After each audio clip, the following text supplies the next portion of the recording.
کہ عمران خان کا اعتماد حاصل ہے عمر شیخ کو. عمر شیخ اپنے تئیں کارروائی ضرور کر رہا ہے لیکن جن کے ساتھ اس کا مقابلہ ہے وہ بہت سٹرونگ لوگ ہیں اور انہوں نے 30 سال مافیا کے اوپر انویسٹ کیا ہے اور اس کے لیے عمر شیخ کے لیے مسائل ہوں گے. 4 جنوری کو وہ جو بورڈ ہے جنہوں نے ترقیاں دینی ہیں پولیس میں ان کا اجلاس بھی ہے اور عمر شیخ سمیت باقی بھی 2 افسران ہیں جن کا جو ہے وہ اپ گریڈ ہونا تھا. پہلے عمر شیخ کو جو اپ گریڈ کیا جانا تھا وہ جو سمری تھی وہ نوٹیفیکیشن جاری نہیں ہوا تھا. اب دوبارہ بورڈ بیٹھ رہا ہے 4 جنوری کو. مجھے یہ لگتا ہے کہ جنوری میں جو 2021 کا سال ہے سب سے پہلا جو ایک دھچکا لگے گا مافیا کو وہ یہ ہوگا کہ عمر شیخ کو اپ گریڈ کر دیا جائے گا اور اس کو ترقی مل جائے گی اور اس کے بعد پھر عمر شیخ کھل کر ان کے خلاف کارروائی کریں گے. تو ایک تو عمر شیخ کے حوالے سے جو کچھ ہو رہا ہے وہ آپ کے ساتھ شیئر کرنا ضروری تھا. اس کی وجہ یہ ہے کہ عمر شیخ کام کر رہے ہیں لیکن ان کی راہ میں بڑی رکاوٹیں ہیں اور قوم نے ان کا ساتھ دینا تاکہ وہ پازیٹیو جو کام کر رہے ہیں وہ اس کی طرف آگے بڑھیں. دوسری طرف ایک اور اہم بات وہ یہ ہے بابر اعوان نے یہ دعویٰ کیا ہے. بابر اعوان صاحب ایک خاص آدمی ہیں عمران خان کے. عمران خان کو جتنی بھی لیگل ایڈوائز ہے وہ بابر اعوان دیتے ہیں اور میں سمجھتا ہوں کل خواجہ آصف کی گرفتاری کے بعد جو پریس کانفرنس ہوئی ہے اس میں میچور لوگ سامنے آئے ہیں, وہ شاہ محمود قریشی ہوں یا وہ بابر اعوان ہوں, اور انہوں نے آ کر قوم کو بتایا ہے کہ کیسے خواجہ آصف چوری کرتا رہا ہے, کیسے یہ ملک میں ڈکیٹی کرتے رہے ہیں, کیسے یہ غریبوں کا خون چوستے رہے ہیں, کیسے یہ منی لانڈرنگ کرتے رہے ہیں. ساری ڈیٹیلز بابر اعوان نے بتائی کیونکہ وہ ایک نپے تلے سیاستدان بھی ہیں اور ایک پڑھے لکھے قانوندان بھی ہیں. یہی وجہ ہے کہ ان کی بات کو زیادہ قوم زیادہ جو ہے وہ پذیرائی دیتی ہے. بابر اعوان نے یہ دعویٰ کیا ہے کہ میری عمران خان سے ملاقات ہوئی ہے اور عمران خان اب اس بات پر جو ڈٹ گئے ہیں کہ یہ خواجہ آصف تو کوئی چیز نہیں ہے. عمران خان تو 200 کا فگر دیا عمران خان نے کہ 200 لوگوں کے خلاف کارروائی کر کے ان کو گرفتار کیا جائے اور ان کے خلاف اینٹی کرپشن سے کارروائی ہوگی. نفیس گوہر کو جو ڈیٹیلز دے دی گئی ہیں. یہ کون سے لوگ ہیں؟ میں نے آپ کو بتایا تھا کہ 37 سیاستدانوں کے خلاف مقدمات درج ہو چکے ہیں. وہ 37 سیاستدانوں میں خواجہ آصف بھی تھا, رانا ثناء اللہ بھی ہیں, رانا تنویر بھی ہے, خرم دستگیر بھی ہے. نون لیگ کی تو جتنے بھی M P M N As ہیں یہ بالواسطہ یا بلا واسطہ کہیں نہ کہیں سیاسی زمینوں پر قبضوں میں ملوث ہیں. انہوں نے سوسائٹیز بنائی ہیں, انہوں نے قبضے کیے ہیں.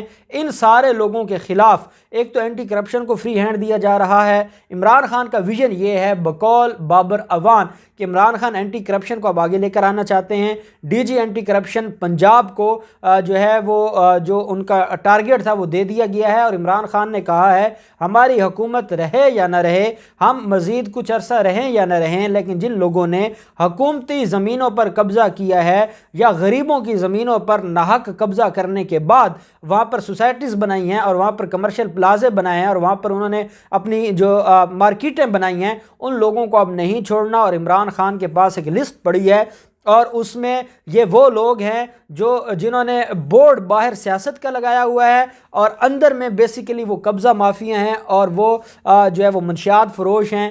وہ لوگ ہیں جو کرمنل مافیا کے ساتھ ہیں. عمران خان نے کہا ہے کہ جن لوگوں نے یہ بورڈز لگائے ہوئے ہیں, چاہے وہ سامنے سیاست کا بورڈ ہے, چاہے ہمارے اوپر جو بھی دھبا لگے, چاہے ہمارے اوپر الزام لگے کہ ہم سیاسی انتقام کا نشانہ بنا رہے ہیں, عمران خان نے اب یہ طے کر لیا ہے کہ جنوری کے پہلے ہفتے میں یا میکسیمم دوسرے ہفتے تک 200 کا یہ جو فگر ہے ان کو گرفتار کرنا ہوگا, ان کے خلاف کارروائیاں کرنی ہوں گی اور ان سے جو سرکاری زمینیں ہیں وہ چھڑوانا ہوں گی. عمران خان یہ سمجھتے ہیں کہ اگر ہم یہی سرکاری زمینیں واگزار کروا لیں, ان کی پوزیشن لے لیں اور یہ سرکار کے کام ہیں, تو کتنی بڑی ریکوری ہوگی حکومت کے لیے اور ریاست کے لیے. آپ دیکھ لیں, صرف آپ کھوکھر برادران کو لاہور میں دیکھ لیں, انہوں نے کیا کیا ہے.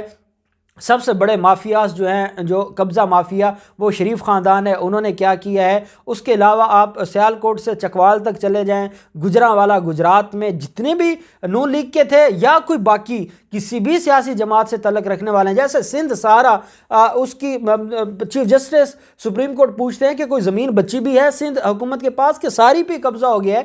یہی حال پنجاب میں تھا جو شریفوں نے کیا ہوا تھا اور نون لیگ نے کیا ہوا تھا, کوئی زمین بچی نہیں, ہر جگہ پر سیاسی لوگوں نے قبضہ کیا اور وہاں پر اپنی سوسائٹیز بنائیں، مارکیٹیں بنائیں، کمرشل پلازے بنائے، اور کہتے کیا ہیں جب ان کو پکڑا جاتا ہے، جب ان کے خلاف مقدمات درج ہوتے ہیں تو کہتے ہیں ہمارے ساتھ بڑی زیادتی ہو رہی ہے، ہمیں جو ہے وہ نشانہ بنایا جا رہا ہے، ہمیں سیاسی انتقام کا نشانہ بنایا جا رہا ہے۔ اب آپ کچھ بھی کہتے رہیں، بابر اعوان کے بقول اب ان لوگوں کو معافی نہیں ملنے والی، 200 بڑے لوگوں کے خلاف کارروائی ہوگی۔